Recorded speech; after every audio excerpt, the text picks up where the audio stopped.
Today we're going to be addressing a rather interesting situation with the V10 E46 M3 swap. That happens to be the steering. If you don't know much about these swaps, steering is one of the more complicated parts of the swap. There's just a lot of complicated angles and custom fab work you have to do, and people have done it in many different ways, but I'm trying to keep the original M3 steering rack and column, so we're going to have to figure that out. Welcome back to Yev's Builds.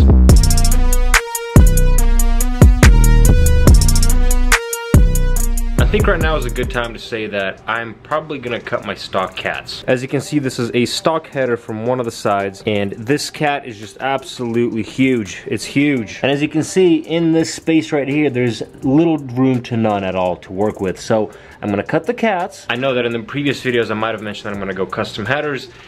I'm not entirely sure yet. I'm not entirely sure. I bought these, might as well try to implement these, you know what I'm saying? If these fit and they work, and I get to keep the stock headers, I might. Regardless, they're gonna be catless, they're gonna be gutted, so they're gonna be pretty loud and screamy, but I don't know, we'll just see. But for now, I'm gonna cut these up. If not, I could sell the cats for some money and support my own build this way.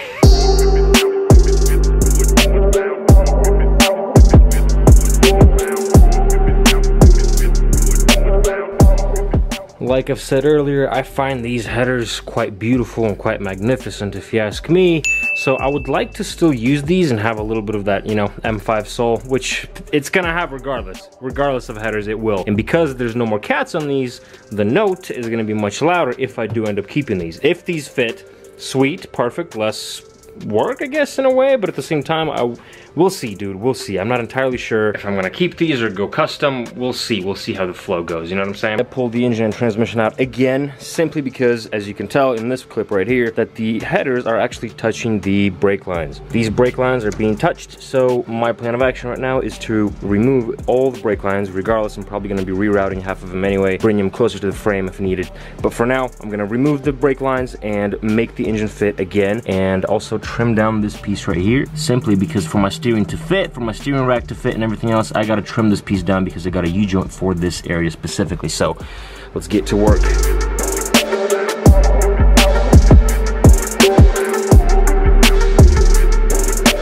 I got this U-joint right here. Beautiful piece of art, in my opinion. I got it from Siki. They make all sorts of things for E46 M3s, for all sorts of BMWs and whatnot. So this one is specifically made to go onto the steering column right here. The only problem is that you see how the U-joint just has a bunch of little teeth in it? It's just splined, right? It has this little nub right here, this little tooth.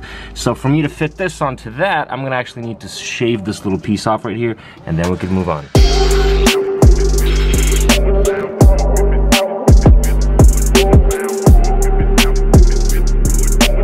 Everything is back in, and as we can see now, the steering rack joint right there, the U-joint, is fitting. It actually has plenty of room now. What's up next, you might ask? Well, it's pretty simple. We got to cut up the rods that I got and some more, you know, figure out where the U-joints go and whatnot, but that's the basic gist of it, really. Plenty of room. Headers are fitting, clearly. After we cut the cats off, headers are fitting. There's a little bit of room here, a little bit of room. So we're under the car now, and this is my thought process. That's that Siki U-joint we just put in there, up on the steering column, right? We go down here where the header is. The steering rack isn't bolted up or anything. We still gotta make correct mounts for it. But there's a U-joint on the steering rack right there. There's this little centerpiece just so I could weld the nut on it to the actual subframe to hold the actual rod itself in place so it wouldn't twist anywhere. And then another U-joint connecting two of these U-joints with a rod down the middle. That's kind of the thought process for now. Obviously, we got to make correct measurements and make the correct angles, and so nothing would bind or anything, and cut the correct lengths for the rod, but that's kind of the general idea. So we're gonna keep moving.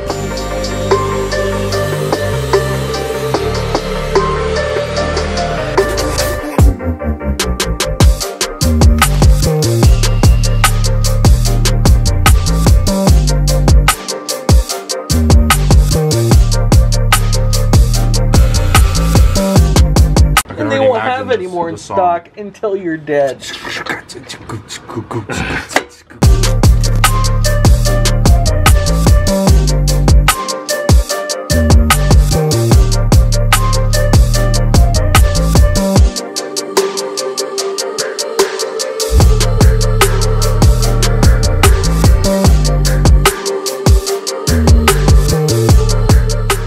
your boy has steering. Your boy has steering, dude. I mean, look at all these tight spaces. Look at all that. It's very hard to tell on camera, but it's super tight in there. I am super excited about this because I am able to use the stock E46 M3 rack. Dude, I did not want to do anything else. I really wanted that E46 rack, and we got it. The clearances are mighty fine. The clearances are very, very tight. I mean, you can just see, and there it is. You can see how tight and how close this is.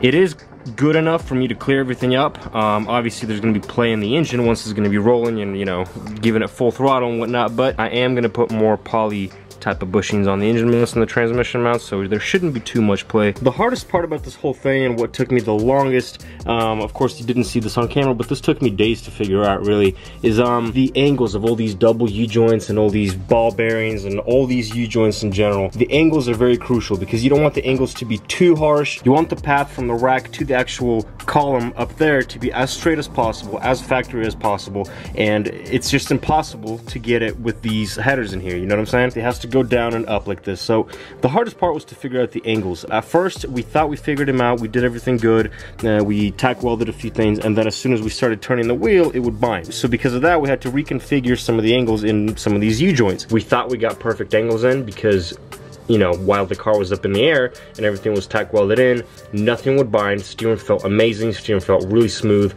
and so we welded everything up and figured, hey, steering should be good at this point. Not so fast. Well, as soon as we set the car on the ground and there was actual resistance on the wheels themselves, the U-joint just started twisting and turning. So this double U-joint started twisting and maneuvering, and it would bind. It would bind and it would cause no steering. It would cause a steering problem. The reason for that is because you see the top ball joint up there we have? It's holding the top of that rod. The bottom of the rod has way more play, because this is a double U-joint. As soon as there's resistance or some sort of tension, the joint just tends to turn out like this and twist itself out. I didn't have a choice, but I had to add another ball joint on the bottom of the rod to keep it as stable as possible, and only then, after that, we were able to achieve perfect fitment and clearance, because none of this stuff maneuvers at all anymore. If somebody turns the wheel right now all the way to the left or the right, it doesn't matter. This double U-joint doesn't move at all. It stays in one place, therefore it doesn't touch the header anymore, and we have perfect clearance. You might be thinking, well, why not just put it in the middle? Why not just put one ball joint in the middle, kind of like we did here for this rod? Well, the answer is simple, because if we were to put it in the middle, it would be touching the header, and we can't do that. Obviously, we can't have it touch the header, so we had to put one on top and one on bottom. That is literally the only way out of this, but to be completely honest with you, I am very happy with the results. It may look worse on camera. I mean, it is pretty close, but it's almost finger width. It is almost finger width. Sure, the engine's gonna be moving around and whatnot, but dude, we have steering. So I'm gonna try to put a heat shield over here before we start this up and start driving it for real. Obviously, I'm gonna have to wrap the headers from heat resistance and whatnot, and we're gonna wrap up all these brake lines, because I'm gonna relocate the brake lines and relocate a few things. So all the brake lines are gonna be coming here from the driver's side, and we're just gonna have to heat shield everything off and protect everything from major heat, and that's gonna be an interesting part of its own. But for now, dude, I am super stoked because we have steering, dog. Some of these double U-joints, they just don't have as much angle as possible, and obviously I wanted to get something that's heavy duty and would last a long time, but would have enough angle for me to make all that work. This first one that I got, it didn't make it into the team, but the one I have on there now is also very heavy duty, as well as the single U-joint right there and the single U-joint up top from Siki. All these U-joints are very heavy duty. The ball joint is very heavy duty as well. Dude, everything's gonna last, and the clearances and angles are very perfect, and if we were to move them anywhere else just a little bit, they probably wouldn't work. So this is a very tight fit. For those wondering, this is a very, very tight fit. It's also hard to make the right decision because you don't really know how much angle you need. You just have to buy something, try it out. Some of these are not cheap. This one, for example, this Borgeson one was $140 just for this double U-joint. That's ridiculous, man. The other one I got was about $120 or something like that. But dude, I could not be more happy. I'm super pumped. I'm super grateful for Daniel. He's been helping me out with this. He's been spending time with me instead of his family, and he's been helping me out. So check him out, dude, because he's building an LS swapped Z. If you haven't already, give him some love, dude, because he's got some dope stuff coming. Dude, if you're trying to cop some merch, I'm not wearing it right now because it's all in the dryer and the washer, but if you're trying to cop some merch, visit yevsbuilds.com. I have a few t-shirts and a few sweatshirts that I've released, and dude, it would just mean the world if you cop some, you know what I'm saying? If you're into this kind of stuff, I don't know, hit the like and subscribe button. I know it's cliche. I know I say it every single time, but it helps, and that's why I say it. And this happy and exciting note, I just want to say thank you to all, and make sure to stay tuned, because clearly got a whole bunch more work to do. This thing's gonna be a monster. That's where I'm gonna end it off. Peace.